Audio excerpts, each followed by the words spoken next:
ഞങ്ങൾ ടീമിലുള്ള 11 ആളെ ആ മൈൻഡ് വെച്ചിട്ടാണ് ഇത് മൊത്തം സെറ്റ് ചെയ്തത്. പക്ഷെ എന്താ കൊണ്ട് ചില മൈന്യൂട്ടായിട്ടുള്ള വൃത്തിയുള്ള അസാധ്യമായിട്ട് എക്സ്ട്രീമായുള്ള സാധനങ്ങൾ ചില പോയിന്റുകൾ കൊണ്ടുവച്ചിട്ടുണ്ട്. ഇന്റീരിയറിൽ കിഡ്സിന്റെ ബെഡ്റൂം കോൺസെപ്റ്റ് ആണ് ഞങ്ങൾ കൊണ്ടുവന്നിട്ടുള്ളത്. റൂം സൈസ് എന്ന് പറയുന്നത് 450 by 450 ആണ്.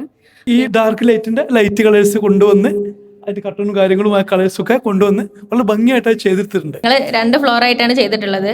ഡബിൾ ഹൈറ്റിലാണ് ചെയ്തത്. അതിൽ ഗ്രൗണ്ട് ഫ്ലോറിൽ ഡൈനിങ് സ്പേസ് ഇൻഡോർ ഔട്ട്ഡോർ കൊടുത്തിട്ടുണ്ട്. അത് പേഴ്സണലി ഏറ്റവും ഇഷ്ടം തോന്നിയ ഒരു വർക്കാണിത്. എന്തായാലും ഗംഭീരമായി മൈന്യൂട്ടായി ചെയ്തിട്ടുണ്ട്. ഈ ടീമിനോട് തന്നെ പറയുന്നു, റൈറ്റ് ആംഗിൾ ശ്രദ്ധിക്കുക. അതിന് അതെ, സോഫയിലായിക്കോട്ടെ ബെഡിലായിക്കോട്ടെ ഒറിജിനൽ ക്ലോത്ത് ആണ്. അതായത് സോഫ ഒറിജിനൽ മെറ്റീരിയൽ യൂസ് ചെയ്തിട്ടാണ് സോഫ ആയിക്കോട്ടെ ബെഡ് ആയിക്കോട്ടെ ചെയ്തിട്ടുള്ളത്. ഇപ്പം ഞാനിവിടെ കടന്നു വന്നപ്പോൾ പെട്ടെന്ന് എൻ്റെ ഉള്ളത് സ്പാർക്ക് ചെയ്തു എന്നുള്ള എൻ്റെ ഇൻഡിവിജ്വലായ ഇഷ്ടമാണ്. എക്സ്ട്രീംലി അവരത് ആഗ്രഹിച്ചതിൻ്റെ ഫലമാണ് എങ്ങനെ ഉണ്ടാക്കുക എന്നുള്ള ഒരു ക്യൂരിയോസിറ്റിയിൽ വന്നാണത്. വളരെ ഭംഗിയായിട്ട് അത് ചെയ്തു എന്നുള്ള സത്യം. ഒരു പ്രശസ്തമായ 2 വാക്കുകളുണ്ട്.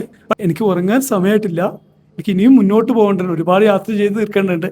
വൈ നോട്ട്, എനിക്ക് ഒരുപാട് പ്രോമിസുകൾ, ഒരുപാട് വാഗ്ദാനങ്ങൾ പാലിക്കേണ്ടതുണ്ട്. നിങ്ങളോട് എല്ലാവരോടും എനിക്ക് പറയാനുള്ളത്, ആ യാത്ര വളരെ കൃത്യമായിട്ട് നിങ്ങൾ ഭംഗിയായിട്ട് പോകുന്നുണ്ട്. തുടരുക തുടരുക തുടരുക. സ്നേഹം സ്നേഹം. നന്ദി.